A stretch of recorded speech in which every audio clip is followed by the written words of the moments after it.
Sensor defect. Follow the navigation.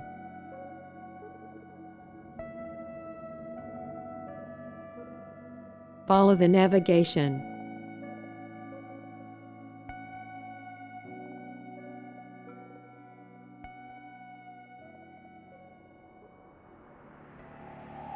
Press the handle locks. Confirm.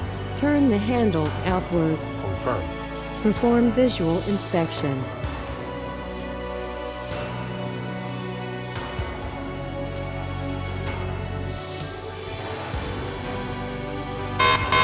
Anomaly detected. Follow SOP. Plug in the cable.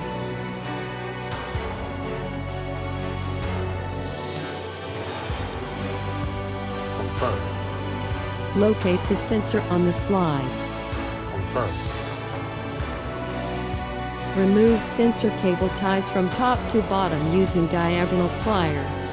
Confirm. Make sure the sensor is tightly installed. Confirm. Close the maintenance gate. Confirm. Mission completed.